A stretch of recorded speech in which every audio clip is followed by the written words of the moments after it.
Is there really a cultural secret behind the way women treat men in Asia? In this video, we're breaking down the history, traditions, and modern shifts that shape gender roles across countries like China, Thailand, and Korea. You'll learn why some men feel like kings, how movements like the 4B movement are shaking things up, and how social media is redefining relationships. Stick with us. This isn't just another generic take. We're diving deep into the real reasons behind the king treatment and whether it's here to stay. To understand why gender roles in Asia have evolved the way they have, we need to step back in time.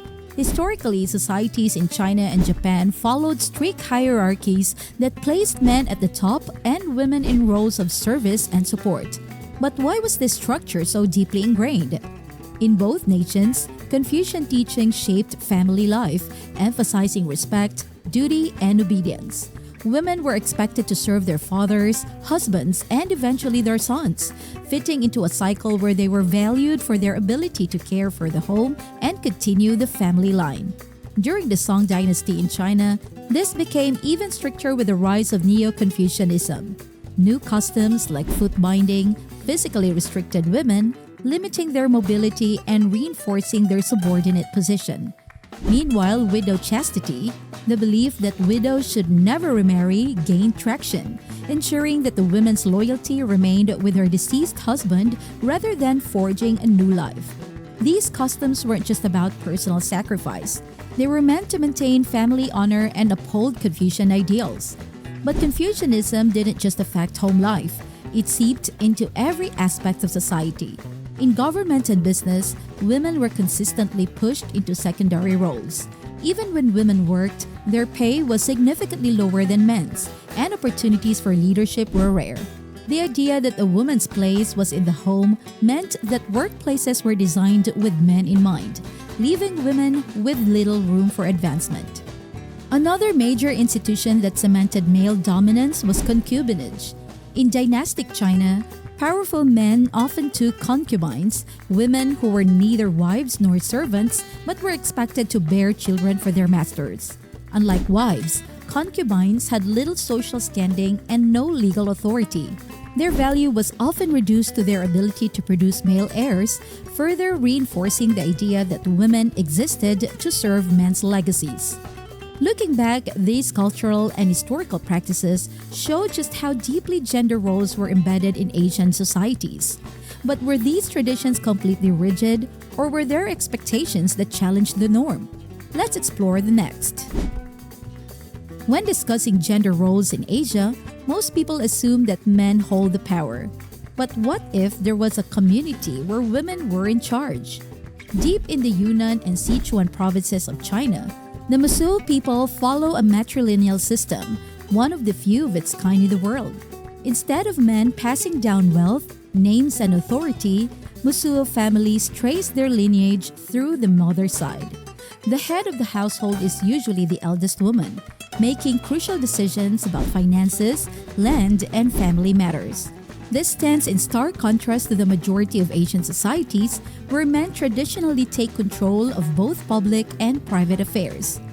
But how does life function in a matriarchal society? Unlike patriarchal cultures, where power is concentrated in the hands of men, Mosuo women dictate many aspects of community life. Men still contribute to the family, but they do not hold leadership positions or own property. Instead, they play supportive roles in their maternal households, helping with labor and guiding their sisters' children. This inversion of typical gender roles challenges the idea that male dominance is a universal norm. Perhaps the most fascinating part of Mosuo culture is the walking marriages. Unlike traditional marriages, where a couple builds a household together, Mosuo relationships work differently. Women can choose their partners freely, and these relationships do not require cohabitation. Instead, a man will visit his partner at night and return to his maternal home by morning. There are no binding contracts, no forced unions, and no expectation of lifetime commitment. Instead, relationships are based purely on mutual affection and respect. When children are born, they remain in the mother's household, where uncles play a significant role in raising them rather than biological fathers. This system allows women complete independence over their homes, finances, and personal lives. The Musuo's way of life provides a rare example of a female-centered society that has thrived for generations. But does this mean that women everywhere could lead societies in a similar way, or is their culture an exception rather than a model? As cities grow and technology advances, gender dynamics in Asia are evolving at an incredible pace. Urbanization has played a major role in reshaping traditional gender roles, particularly in bustling cities where women are now more visible in the workforce, education, and leadership. But how is this shift actually happening? One major factor is gender-responsive urban planning, which is becoming a necessity across South Asia. Many cities have recognized the need for safer and more accessible spaces for women, leading to initiatives like well-lit streets, secure public transport, and gender-sensitive infrastructure. For example, cities like New Delhi have implemented safe city projects, using better lighting and surveillance to reduce crimes against women. In Bangladesh, women-only buses have provided a secure commuting option, ensuring they can navigate urban spaces without fear. These steps may seem small, but they're essential in breaking down barriers that have historically limited women's access to public spaces and economic opportunities. But structural change isn't enough. Some women are taking matters into their own hands. In South Korea, the 4B movement is redefining what it means to be a woman in a deeply patriarchal society. This movement is built on 4 major rejections: no dating, no marriage, no childbirth, and no relationships with men. Essentially, these women are stepping away from societal expectations that pressure them into caregiving roles. While this may seem extreme, it reflects a growing frustration with gender inequality in South Korea, where women continue to face workplace discrimination, rigid beauty standards, and expectations of domestic labor. Meanwhile, social media is amplifying gender conversations like never before. Platforms like TikTok have become battlegrounds where influencers challenge traditional gender roles. Some creators encourage modern interpretations of treating men like kings, blending traditional and contemporary views, while others use their platforms to promote female empowerment and independence. The power of these digital spaces lies in their ability to reshape cultural conversations, allowing younger generations to question long-standing norms. Asia's gender landscape is shifting, but is it enough? While urbanization, activism, and digital engagement are paving the way, the journey to true equality is still unfolding. While Asia shares deep-rooted traditions, gender roles vary widely from country to country. In some places, patriarchal values remain strong, while in others, modern influences are reshaping expectations. So how do women's roles differ in India, Thailand, and South Korea? India still leans heavily on traditional gender roles, especially in rural areas. While women are making strides in politics, many Indians now recognize them as capable leaders. The household dynamic remains deeply patriarchal. A staggering majority still believe that a wife must always obey her husband, reinforcing long-standing societal expectations. The pressure to conform to gender-specific family roles is high, making change slow despite increasing educational opportunities. Thailand offers a more fluid gender structure, shaped by both Buddhism and modernization. Unlike India, where gender roles are strictly defined by social norms, Thailand's expectations are more flexible. However, this doesn't necessarily mean equality.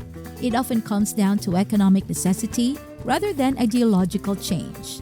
Thai women participate heavily in the workforce, especially in the service sector and entrepreneurship, but they still face gender-specific expectations, particularly in caregiving and household duties. Meanwhile, South Korea presents a complex case of progress and resistance. With rapid economic growth and exposure to Western ideas, Korea has made significant strides in education and workplace participation. Yet, gender inequality remains a major issue, especially in political representation and corporate leadership. Women still struggle to break into senior roles, while men face strong societal pressure to be the family provider, leaving little room for shared domestic responsibilities. The 4B movement, where women reject marriage, childbirth, and traditional relationships, has emerged as a direct challenge to these norms. One of the biggest forces at play is economics. In India and Thailand, women's workforce participation often depends on financial need rather than shifting cultural beliefs. In Korea, despite economic development, traditional values still shape workplace policies and gender expectations. Education is also key.